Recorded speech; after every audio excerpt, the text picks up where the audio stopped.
Welcome once again to Monaco and the PokerStars and Monte Carlo Casino EPT. It's day 5 of the main event, the penultimate day of EPT Monte Carlo as we play down from 16 to 6. An exciting day of poker ahead here on PokerStars TV. It's James Hartigan alongside Joe Stapleton. Hello, my babies. And Maria Ho. Hi. So let's talk about all 16 players. Let's look at the leaderboard, and let's start with the chip leaders, including Tomas Jazonis from Lithuania, who has got more than 200 big blinds, a phenomenal stack to have at any point in a main event, Maria. But when there's 16 players remaining and you're close to the final table, it almost looks like you've got a lock on one of those 6 spots. Yeah, but his ride might not be as smooth considering there are so many big names that are pretty decently stacked as well. Yes, the likes of Shemian, Peters, Antonius, and Mateos. We've got some big names at the bottom end of the leaderboard as well. Andre Akari, Stefan Huber, both playing around 50 big blinds. Davide Katai, another one of our former champions, and the Austrian player, Josip Simonic. And as far as the pay jumps go, is it possible for our chip leader, Jazonis, to act like all of this is, is this a huge bubble, basically, from 16 on? Yeah, but kind of looking at the payouts, I feel like the bigger jumps always come closer to the final table. So with 2 tables left, I feel like up until maybe 12th place, 12th through 16th. So we can't start treating it like a bubble, like a real bubble just yet, and just bully everybody. Right. I don't think that the pay jumps are that significant that people are necessarily just going to back down in every situation. But yes, there's a certain amount of pressure he can apply from now until, you know, they get down to that 12th player mark. So it looks like we're almost ready to go. Here is the lineup on the feature table. The chip leader, Jazonis, Ola Shemian, Patrick Antonius, Adrian Mateos, Andre Akari. The shot clock is still in play. Everyone will have got an extra 2 time bank cards at the start of play, which means Patrick has time bank cards once again. I'm sure he'll be happy about that.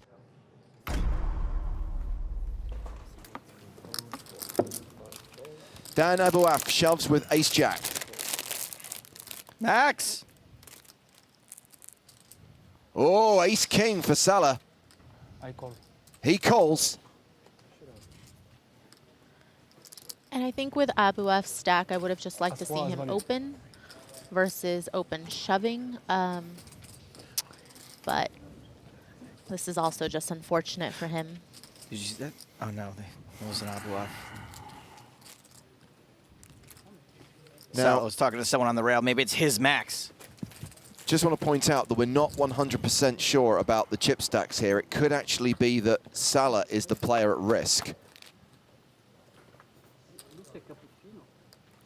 Ace-king.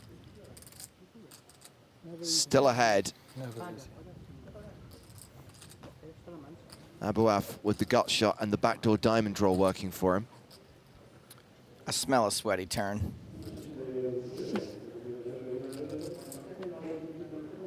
Not particularly sweaty. So Abouaf now drawing to a queen. And even though he has the red triangle of death against his name, we think that actually he may have had Salah just covered. So he does not hit on the river. And we're just going to verify the stacks and check. I don't know how much you have. Perhaps you cover me. How much you get? Oh man, if you're still in this tournament and you already shook his hand, you're going to be so embarrassed. Abouaf is behind and at risk. Oh, he's flopped to 9. When you only have 1 chip, it's hard to know if he stacked it or not.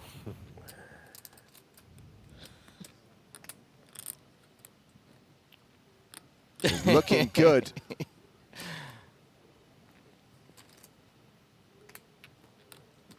Just has to fade a 10. 3 cards in the deck he does not want to see.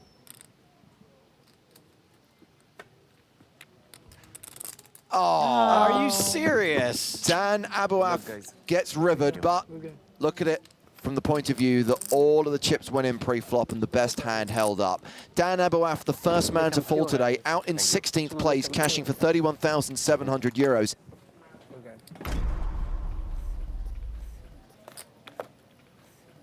Andre Akari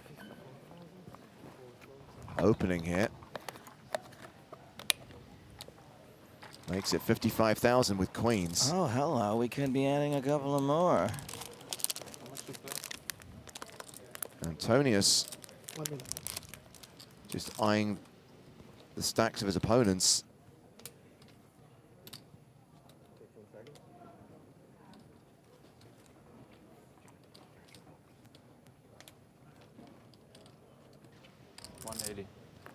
That's a 3-bet from Patrick Antonius.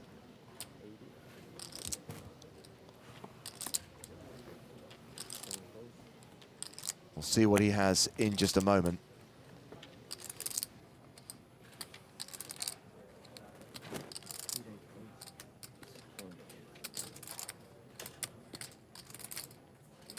How much are you playing? 1.5. You know, Andre started this hand with less than 40 big blinds, so I imagine he is just going to put the chips in pre, hoping to fade the classicest race of all.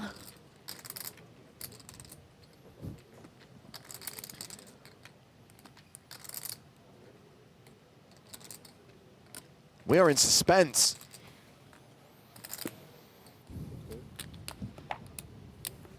It's tough to flip for your tournament life at this stage of the tournament. You hate for it to, you know, come down to this after 5 days of play.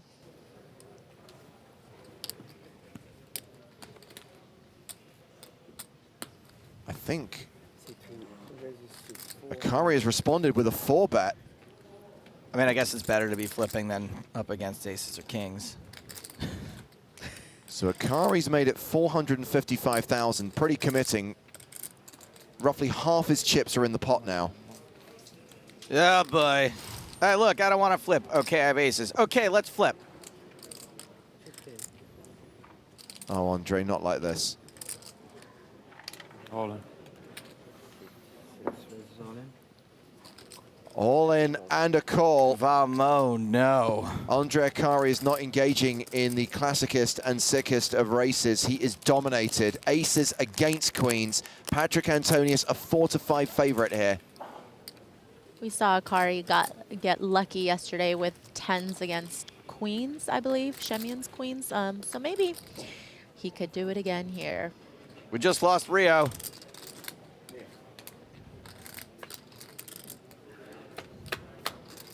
Vamo, question mark?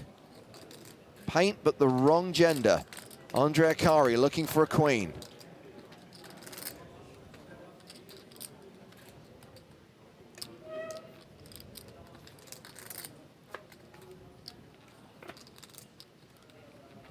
Needs to see that queen on the river, or we lose the last remaining member of Team Pro. Vam, no! Andre Akari eliminated in 15th place, cashing for 35,500 euros. Another deep run for Andre in a main event following his final table appearance in Barcelona last year, but no final table appearance here in Monte Carlo. And we are down to 14 players, and we're going to have to balance. We're going to need someone from the other table to come up onto the main stage. From Vamo to Vamoose. So we have got multi-weight action here. Salah's raise called by Shemian and Lanini. Queen 7-6 on the flop. So top pair for Salah, 2 pair for Shemian. There's no way this dude's name is from Canada and his name is Salah James.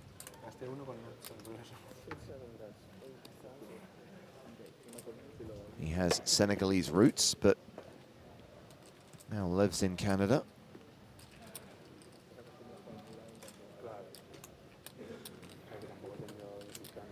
I mean, who amongst us would not choose to have a Canadian flag if we could? I know I would. Same. Especially in a foreign country. No, I'm Canadian, thanks. Each one raises to 285,000. And you see Shemian raising his 2 pair right away on the flop because, you know, there's some flush draws possible, some straight draws possible. And it's kind of one of those situations where if Salah has the kind of hand he has, or, you know, even over pairs, there's a lot of bad turn cards for that hand. So you actually are going to get more value when you fast play, because if a heart were to come off, if the straight comes in on the turn, then that might make Salah think twice before calling a turn bet. but it would be hard for him to fold top pair right now. It'd be hard for him to obviously fold an overpair. Your hand is susceptible, and also your opponent's hand is susceptible, so they may want to pay off less. Yes-ish. I said that badly. The board may not make your hand a loser, but it can make your opponent's hand devalued and therefore Right. kill your action. Right.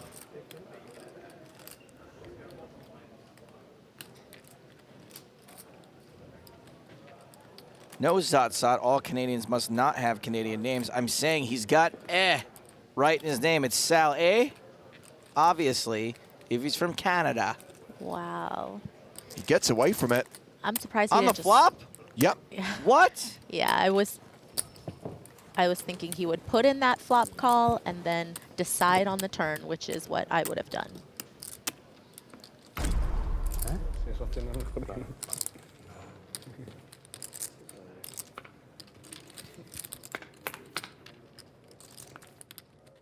Oh, that's a pretty good flop. Patrick running hot today, we would say.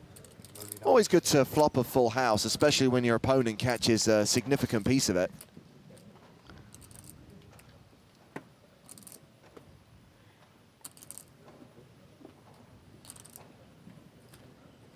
Chrome Lucas says, what if Peters wins the main event? Who gets the platinum pass? Simple, the runner-up. Nice.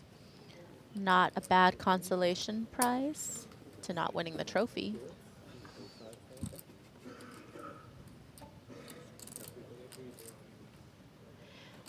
And I'm sure Antonius is just going to call because you have to allow your opponent to just barrel off when they have so many draws, they have so many other hands that they might not call a check raise with, but if you let them get there,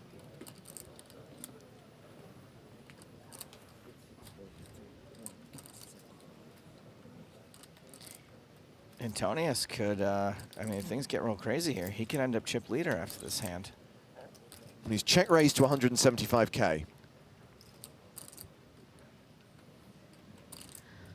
the thing is with this flop, I think Jazonis is going to c-bet fairly often, and there's so many of his c-bets that would fold to this raise.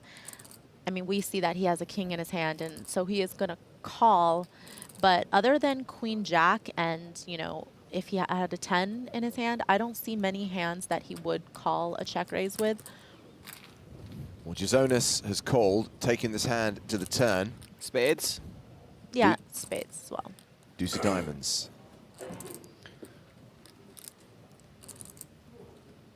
So to clarify, Jazonis cannot win the pot outright. If it were a king on the river, they would chop. But there is only a 2% chance of that.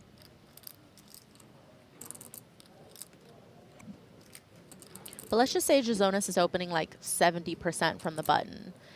Then you put that up against this type of flop, and You're I saying just that's think, pretty lucky that raise could be called. Yeah, I just think that people, especially somebody with so many chips, they're going to open fairly wide from the button. And that kind of board is one that's going to probably be, you know, is going to be followed up with a c-bet a large percentage of the time, regardless of what Jazonis had.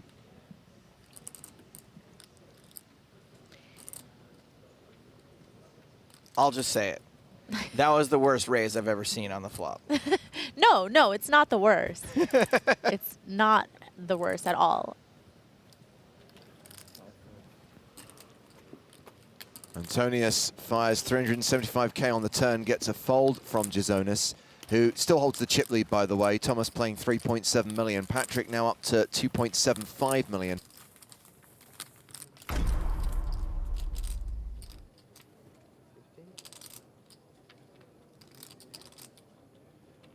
This smells like it's going to turn into a pretty big pot. You think? 425. 4-bet from Jazonis. Shemian got the party started with the Queen 10. Mateos 3-bet with the Ace Queen, and now Jazonis has raised it to 425K. Shemian is out.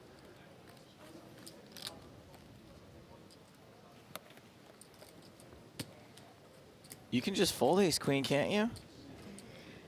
You could. I mean, Jazonis's cold 4-bet is very strong in this spot.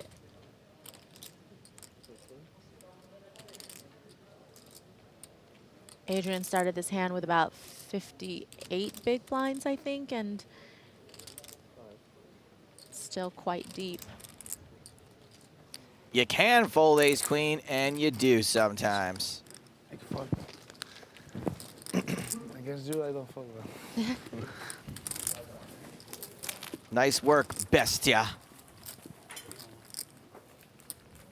So Thomas Jazonius is back to where he started the day, sitting on a stack of 4 million chips, which translates to 160 big blinds. Antonius just ahead of Shemian, 2.7 million. Shemian sitting on 2.65 million. Javier Fernandez is the other player at the table with an above-average stack. Everyone else below average, but Mateo still has 53 big blinds, and Lanini and Salah are hovering around the 40 big blind mark. So no short stacks, with still 54 minutes to play at this blind level.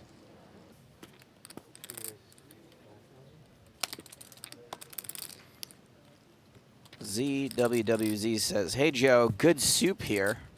Not sure what that means. Just letting you know it's not Jozonis, it's Yozonis, as in yogurt. That sounds about right, actually. Should we just believe him that we're not getting trolled? And I'm just going to go with pronounce- Yozonis because anything sounds better than Jizonis. And it still includes a yogurt reference. Yozonis. I'm in. Mateos, I guess, a little irritated. He had a fold ace queen, decides he wants to 3-bet 5-4 suited. Yeah, I think given the positions, regardless of him losing the hand before or not, he would have taken this 3-bet spot. But Fernandez, in my opinion, is right to call this 3-bet with a hand like King 10 suited. And flop's pretty good with it. Up and down draw. Mateos technically with the best hand with a pair of 5s. It's like they're fraternal twins. Then they kind of should know what each other's thinking to a certain Right, extent. and I bet they do.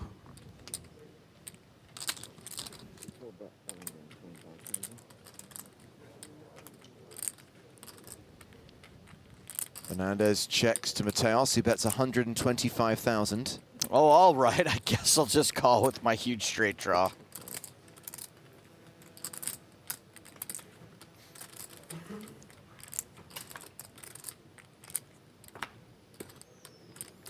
He does not hit the bottom end. He hits the top knot end. Oh, thank you, Spegnaz. The Ruru shout thing, right, Joe? You know, you were Yeah. questioning what that's about. Apparently, it's a reference to Liverpool winger Mo Salah, who just became Player of the Year in the Premier League. It's a soccer thing. Oh, soccer. I'm a big fan of feet. You'd think I'd like soccer.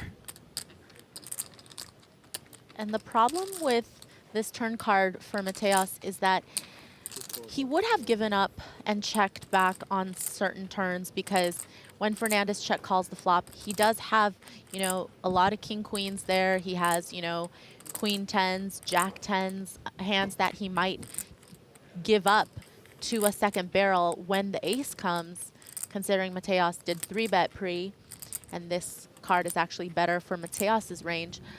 But unfortunately, it actually gave Fernandez the straight, so he's obviously not going anywhere, but you just can't blame Mateos for firing on this particular turn card. I think he gives up now.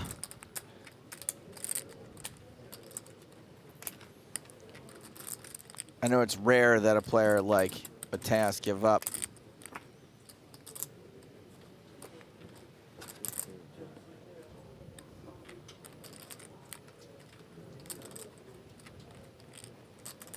Fernandez gives him one last chance.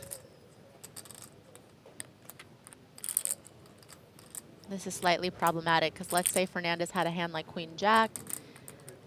Now it doesn't look so great, and I think Mateos may try to go for it. Ooh.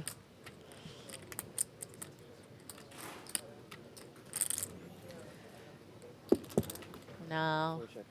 He hates giving up on pots. You could just see it in his He's face. but furious. He should be pretty happy because Fernandez wasn't going anywhere. He's still wondering if he could have repped a boat. How dare you? Fernandez now second in chips at the table with close to 2.8 million. Mateos drops down below the 30 big blind mark. He's now the player with the shortest stack at this table. And action is on Olaszemian. He is raising under the gun with Jack 10 off.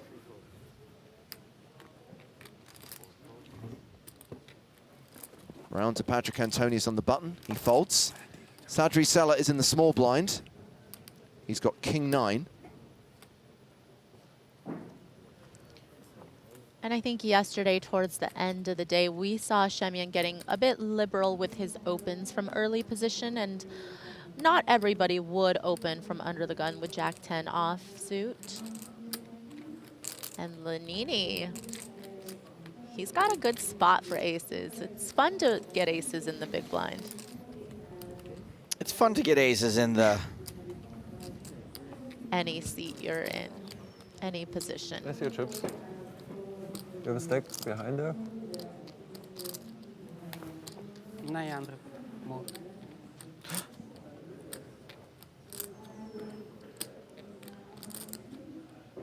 I don't mind that he's 3-betting right now because you usually assume that people's under the gun open range is quite strong and that you will get more value this way.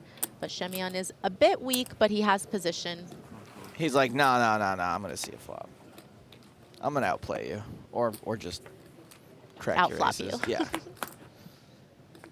Oh, Shemian flops trips. I like this check by Lanini. Hold my hair back, Maria. Not on my shoes, No. Joe. I'm going to... Hey, there's a turn in river still. I'd like to see Lanini check call.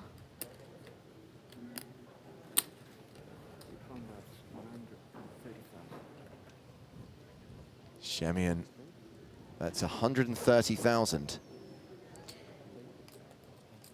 If you check call here with aces, you just keep all the worst hands in, and you also give someone like Shemian the option of barreling on later streets.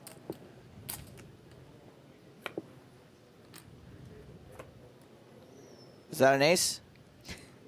Close, but no. Shemian now a 95% favorite.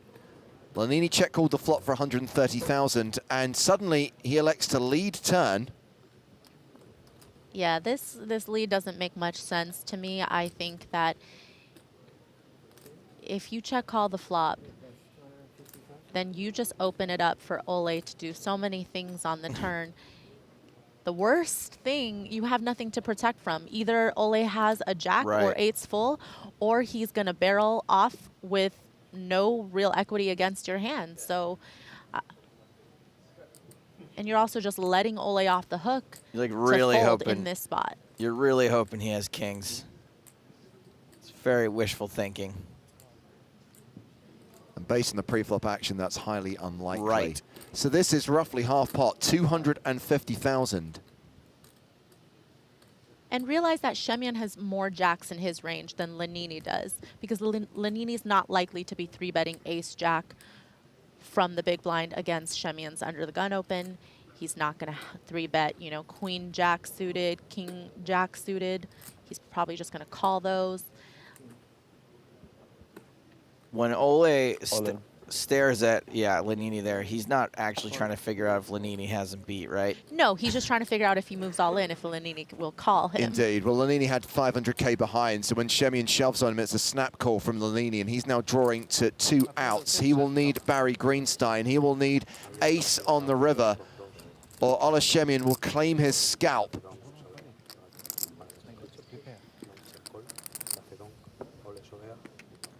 Just a 5% chance of survival. Is Shemian going to get Greensteined?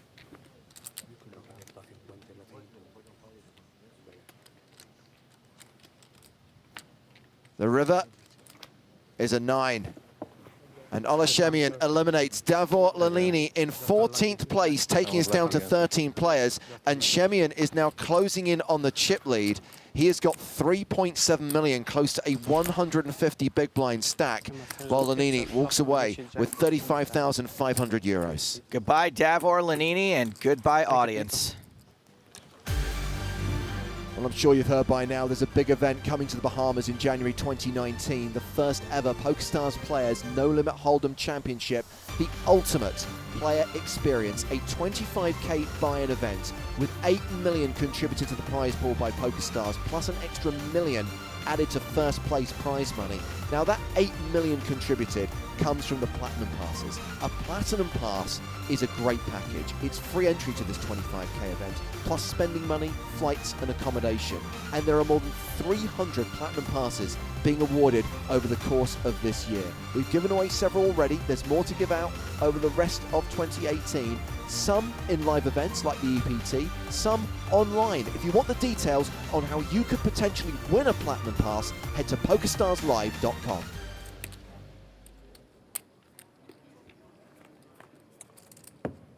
Kings against 9-5. Classic confrontation.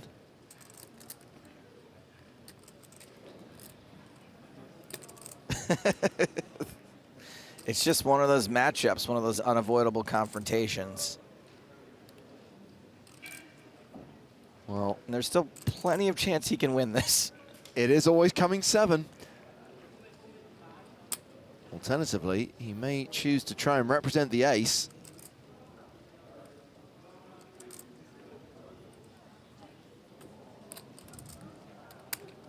Ole's like, I'm running so good. I am just going to call with my gut shot. I know it's going to come. I don't even need to try to outplay this person. I'm just going to hit the card I need. 45,000 was the c-bet from Jozonis.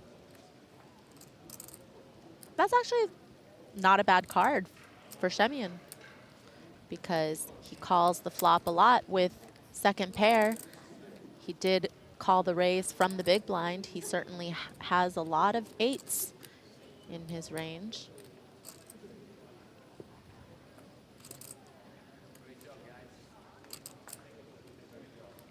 Oh, I forgot we were saying Jozonis.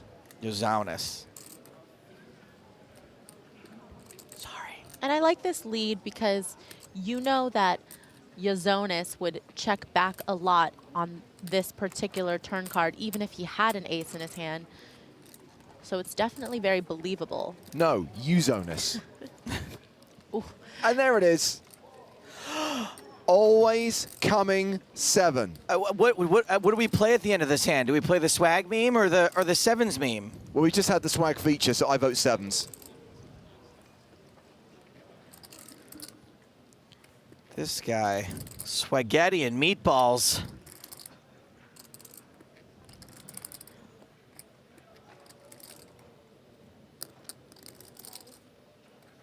The 7 is always coming. 390.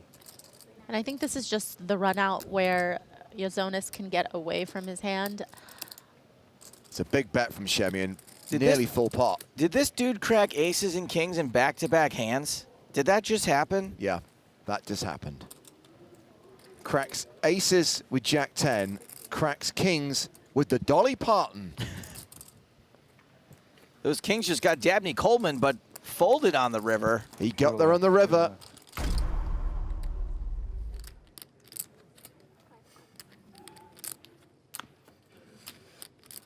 So Fernandez opens with Queen Jack on the button. Jozonis has defended his big blind with 6s, and it is a Queen high flop. Fernandez, almost a 9-1 favorite here. Yeah, but Jozonis is looking at this flop and thinks, yeah, not a bad flop for 6s. I'm going to take one off, surely. Fernandez fires a c-bet into a pot of 145,000. He makes it 65,000.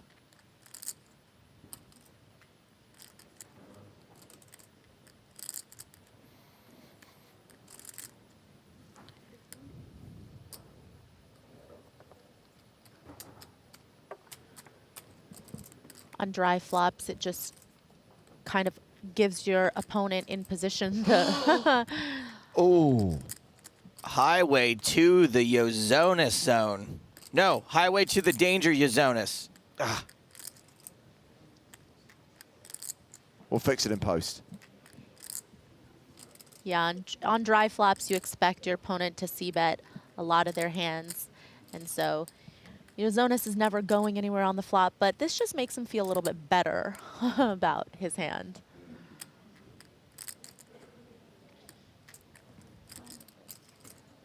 And he elects to lead on the turn, 165K into 275K.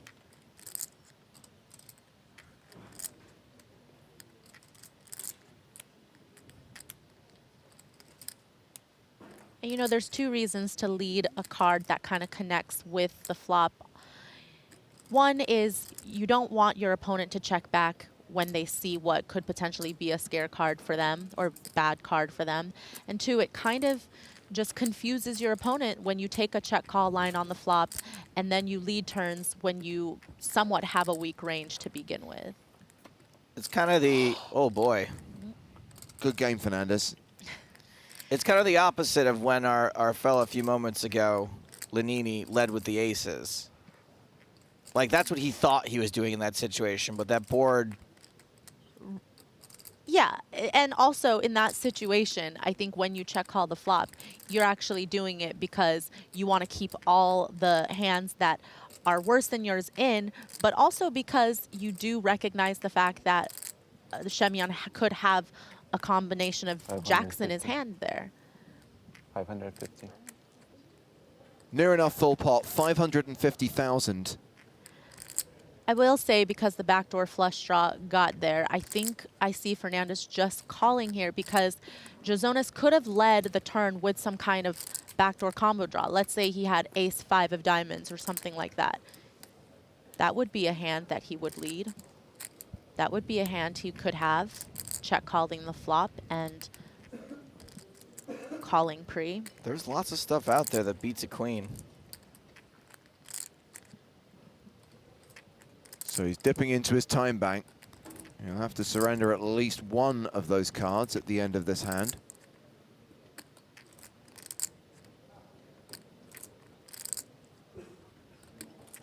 It would be a very impressive fold if Fernandez can find it, but I don't think he can. Nah. He calls and loses a big pot to the chip leader. Jozonas adds 845K to his stack. He now has close to 4.8 million. He's back up to nearly 200 big blinds. Life is coming.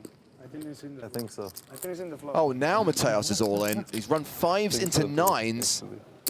Ooh. Yikes. I don't think it's possible to bust you. I agree. I don't want to be saying adios, Adrian. I want to be saying buenos dias, Adrian.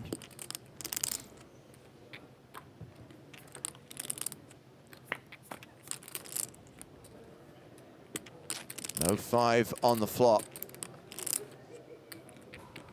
He does have the 5 of clubs in his hand. And Shemyan wants the ultimate sweat card, the 4 of clubs.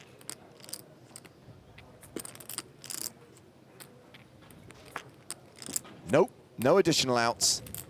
2 cards Adrian Mateos can hit to survive, or we lose the 2015 Monte Carlo champion in 13th place. The river is a 7, Good game, man. and Adrian Mateos is eliminated in 13th, taking us down to 12, 2 tables of 6. He cashes out for 39,300 euros, and obviously that's a lot of money, but this guy is used to winning $1 million scores. Adios, Adrian. So Shemyan has paired his 5 and bet 55,000.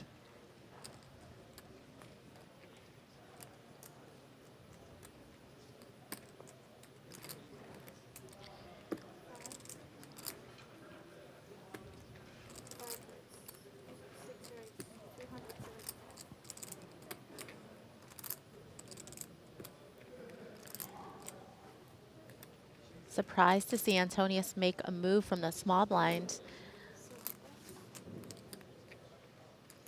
I mean, he definitely has all the sets here. He has some overpairs like 8s, nines, etc. But it doesn't make a lot of sense to check raise those hands if that's what he has. If he had a set of sevens, for example, he would probably just call. I mean, we see Antonius bluff from time to time, but we don't see him get out of line very often.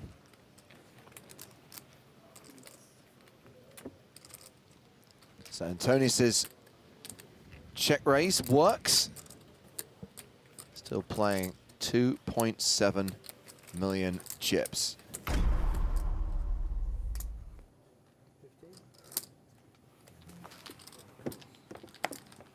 Antonius has raised with the suited connectors. Shemian calls on the button with ace-5 of clubs. Katai in from the big with king-10. Top pair for Shemian. The flush draw for Antonius.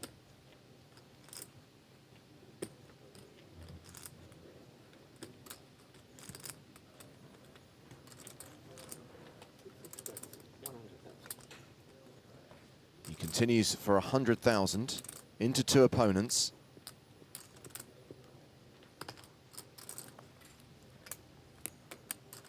Shemian calls. Katai has a gut shot. I feel like he's a little bit too short to be calling here, though.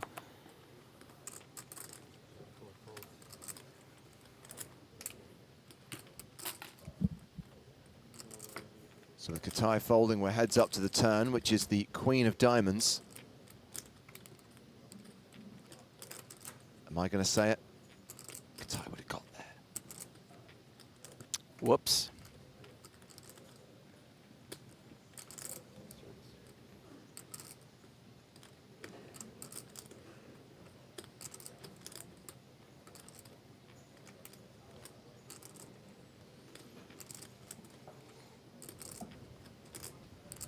I think more often than not, Shemian's going to lean towards checking here.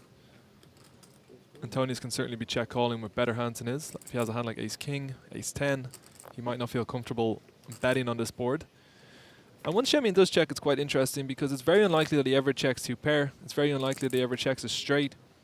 So the best hand he's really ever going to have here is like an ace-10, an ace-9 suited. So Antonius, even though he does have missed hearts and only 7 high, might feel that if he makes a large bet here, he can still get a Shemian to fold a weak ace, which is probably the top of his range right now. I mean, Ole is one of the best players in the world. I'm sure occasionally he's checking them hands because he wants to have stronger hands on the river, but more often than not, on a 2 flush draw board, good shots for straights, you're going to bet them strong hands. So I wouldn't be shocked to see Antonius bet quite large here on the river.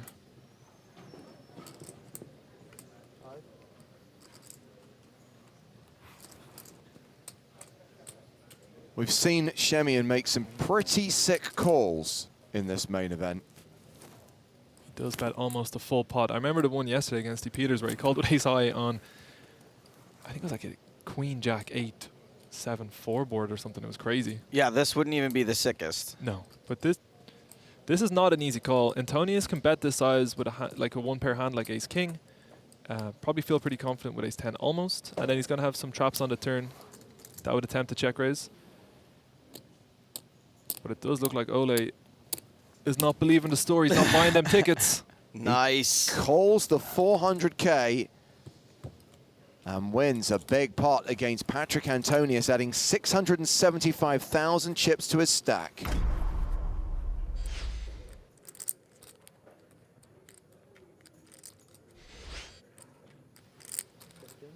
I can't imagine we see anything other than all in here from Katai. Fernandez, as we've mentioned previously, a very aggressive opponent, opening the button. King Queen is a snap shove.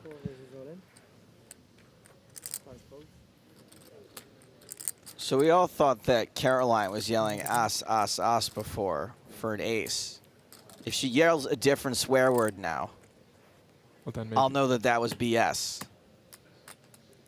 If she's like, k, k.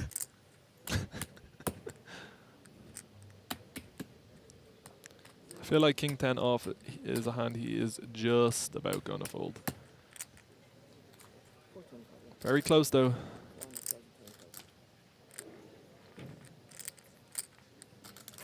Wow, he's gonna called. Yeah. Well, this is a great spot for Davide Katai.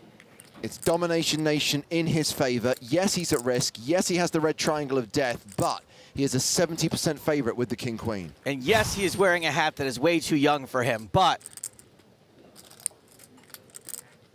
he's an absolute behemoth of poker, and when he gets chips again, this table could be in trouble.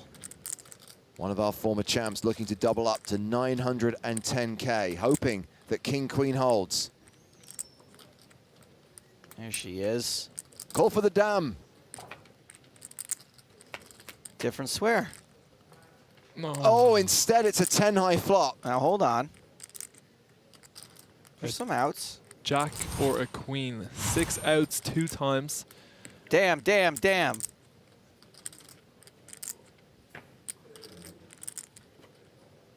No jack, no queen on the turn. 6 outs. Davide Katai needs to hit on the river.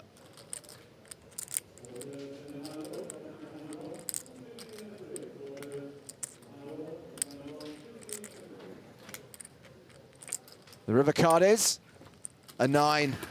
And we lose Davide Katai in 11th place, taking us down to 10. Okay. Davide Katai. Davide, goodbye. Again, his second deep run in this event in as many years. An 11th place finish worth 44,000 euros. So we are 5-handed at the outer table, 5-handed on the main stage. And we have got the chip daddies right now. Ola Shemian is chip leader with 5.25 million, 175 big blinds. Thomas Uzonis has 5.16 million, 172 bigs. Antonius has an average stack. Javier Fernandez playing 57 big blinds. The table low man, Sadri Sala, 35 bigs. Everyone has a 7-figure stack.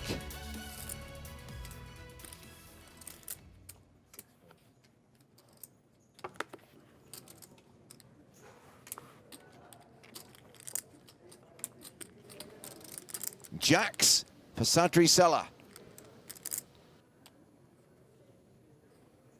Just a quick side note, Jax is particularly interesting for the Canadian player because the 2 guys that founded Canada, one of them was named Jack and the other was named Jacques, and that's part of the reason why both English and French are both the official languages of Canada. You shabby top? Are you shabby top? You know that guy? Uzonis defends his big blind with 10-6 of spades. We are going to see fireworks. Yeah. Uzonis, straight draw, flush draw, Sala, over pair to the board.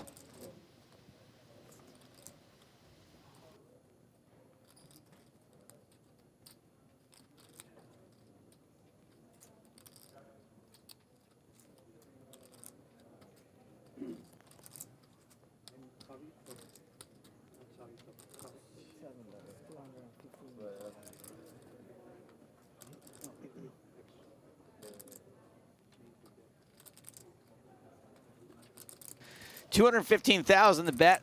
Slightly over the pot, I believe, which means... We've seen him do this before, actually, I think, over bet. Specifically when it seems like he just doesn't want to see a turn card. I mean, jacks are quite vulnerable on this board. I think Uzonis, with his exact holding, is probably just going to have to play for stacks on the flop. He's going to have a whole lot of equity, even against aces. And it's very unlikely that this sizing is going to be a set. So I'd imagine that we just see an all-in and a pretty quick call.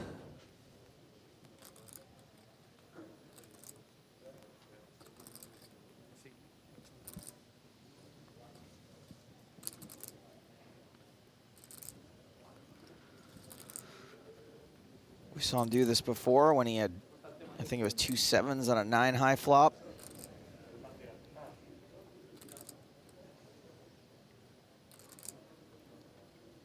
Pretty tough to get a straight flush draw to fold. Uzonis shoves on him. Surely he has to call here.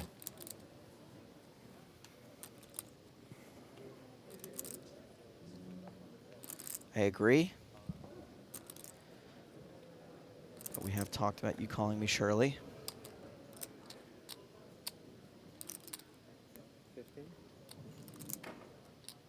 His shot clock is running. I can't imagine we ever see a fold with the jacks.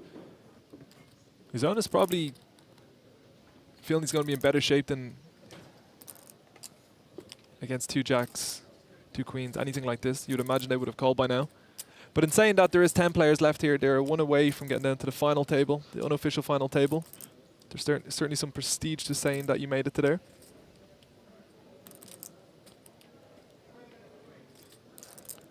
He uses another time bank card. An additional 30 seconds thinking time.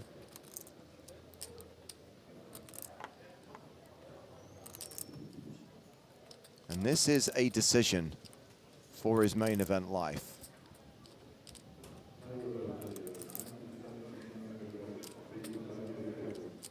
I call. He does call, and he is ahead. Uzonis has a ton of outs. And he is going to stand on guard for the Spades and 8s working for the chip leader. If he bricks, Sadri Salah will double up. 11 outs is a good number of outs. Almost the perfect number, I would say. 12 too many. 10 not enough. Sadri, come back, it's not over yet. I could understand not being able to look. Turn card's been dealt. It's a 10. 10 of clubs. And that actually increases the number of outs Uzonis has. Too many. The blank on the river means that Sadri Salah doubles up to 71 big blinds. Uzonis down to 4 million, only 135 bigs.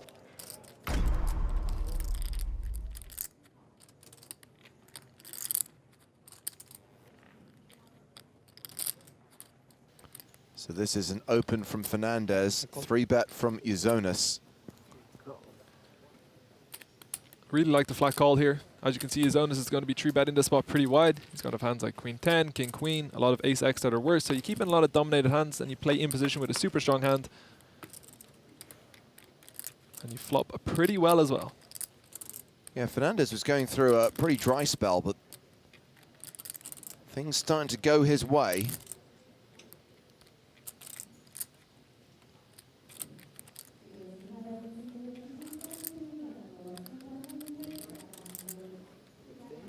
Uzonis is always going to be continuation betting here. Pretty dry board overall, has some very nice backdoors.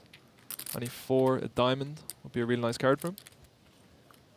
So 610,000 in the middle. Continuation bet of 200k, roughly 1/3 pot. I think anything other than a flat call here would be pretty unconventional, and Fernandez is just always going to call. Wants to keep his bluffs in. It's very hard to get called by worse hands if you start raising this board on such a dry texture.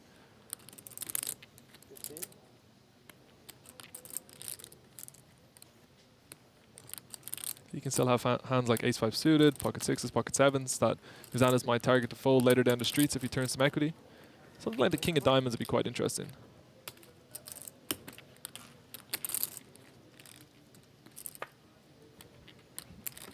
Oh, Yeah, all right. sweaty turn card. I don't think it's impossible that we see an all-in here. Yeah, Fernandez is just over pot behind. The problem is that Uzonis probably won't use an all-in sizing with the majority of his value hands. If he has aces, kings, ace, queen, king, queen, he's probably going to bet a little bit smaller. So you might want to go 3 streets instead.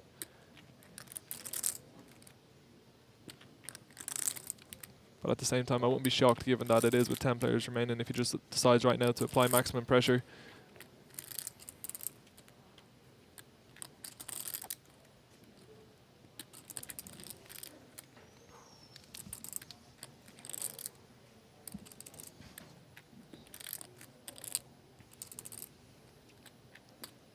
$650. 650 is a pretty interesting size because you're never ever bet folding this size. So it's essentially an all-in because once you bet 650k with another 600k behind, you just can't fold. So I'd probably prefer to go a little bit smaller or just use an all-in size on myself, to be honest. But I'm not in the final 10 of an EPT. I'm not as well-known reg as Uzonis, so. All in.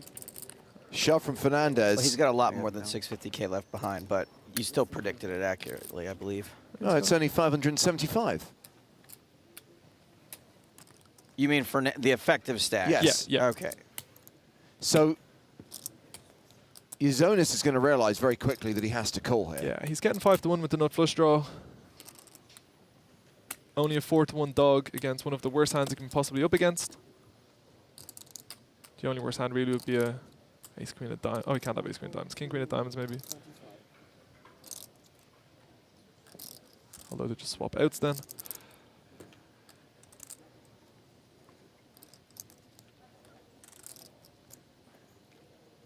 Well, there's classic situations where he doesn't like it, but he has to go along with it. Eventually.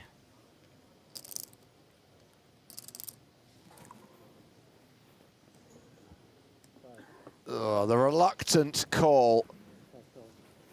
He does have 20% equity. He's got 9 outs. A diamond on the river would see him make a nice nut flush and eliminate Javier Fernandez. Fernandez probably pretty upset to see a hand as strong as ace-6 of diamonds here. Versus the 9 outs. Would have much preferred to see him with a king-queen, a queen-jack, maybe a pocket tens or pocket jacks, even though they're very unlikely to bet the turn like this. This is for Fernandez's tournament life. He needs his pair of queens to hold. 100 big blinds in the pot as well. Huge.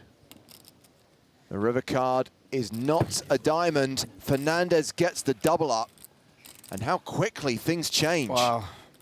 Fernandez now second in chips behind Olashemian. Thomas Uzonis drops down to 2.4 million.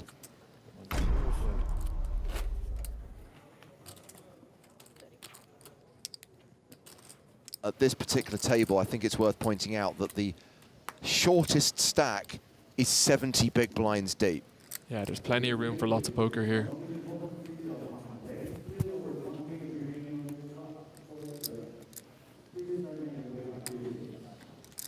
This was always going to happen at some point, though, with the rate of players, the way they were dropping at certain points, with the structure being so good.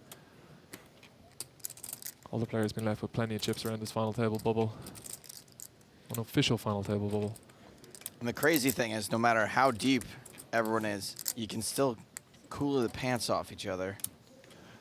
As Mr. Andre Akari unfortunately found out earlier on, getting the queens into the aces. Antonius, the last remaining former EPT champion, opens with ace-10. Shemian has pocket threes in the small blind. 37 minutes left on this level, by the way. James Richrash wants to know, does today end when it's the final 9? No, it ends when it's the final 6. 280.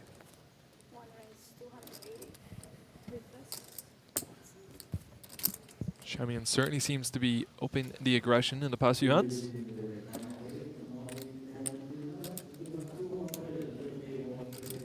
Eat some of that, Patrick. The waiter, please.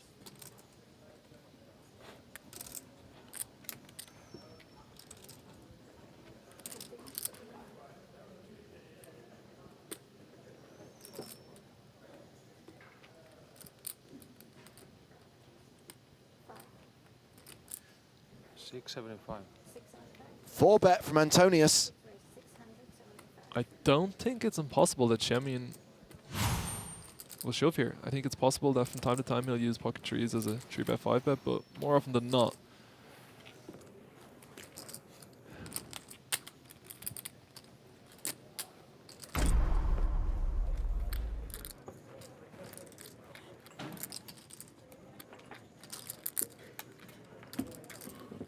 Is Patrick out? What happened? Is he go?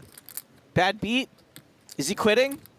Who said something? Was he that guy who took his picture? Was it him? Was it Filippo?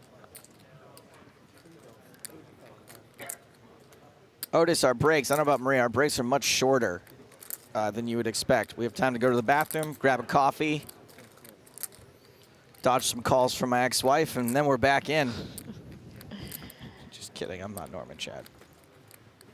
So it looks like Shemian raised pre and Fernandez called, but then Shemian checked to Fernandez on the flop.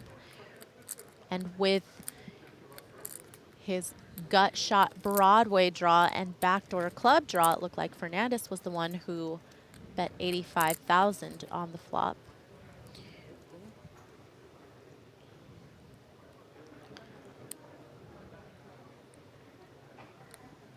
And I think it was fairly standard for Shemian to check call a hand like a weak ace. He'd probably just bet better aces himself.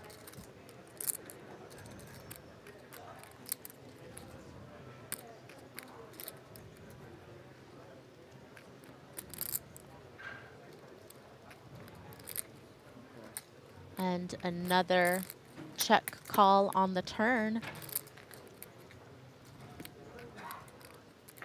Fernandez has a lot more outs now than he did on the flop, but they don't come in for him, and it actually improves Shemian to 2 pair. So it's funny because anytime you think, finally, Shemian's gonna have a tough river decision, like the second best card, an ace would have been the best card, but the second best card comes in for Shemian, and it's gonna make it a lot easier for him to play.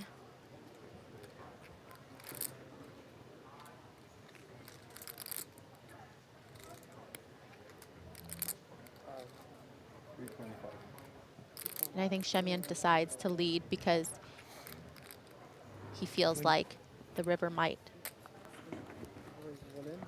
end up getting checked back a lot. But instead, oh my gosh, Joe. Shemian led the river, hoping to get called by, you know, bigger aces. But Fernandez decides to move all in. Well, you got the decision you were wishing for. Ola has a decision to make. I did not expect that. This could work. This is a coin flip in my book. I'm not really saying that players such as Shemian should be reading into this, but like Fernandez's timing on the river with his all-in was so fast. And I just don't think that it looks very strong. And he's 2.95. And as played, he's repping flushes basically, but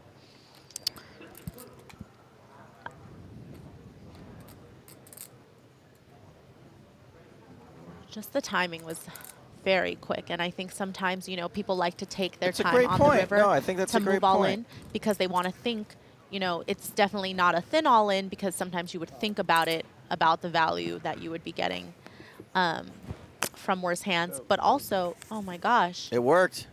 Show the queen of clubs. Which one did he pick? He showed the jack. Shemian's not gonna like that. It did, in fact, work. Ola Shemian did have a difficult decision. Wow. Well, despite getting bluffed in that pot, Shemian still has the biggest stack at our 5-handed feature table. More than 100 big blinds, 4.7 million. Javier Fernandez just shy of 100 bigs, 3.6 million. The low man at the table, Patrick Antonius, with a 44 big blind stack. We play on 10-handed with the blinds at 20,000, 40,000, with a 40,000 big blind ante. We continue to get down to the final 6 players here on the penultimate day of the PokerStars and Monte Carlo Casino EPT.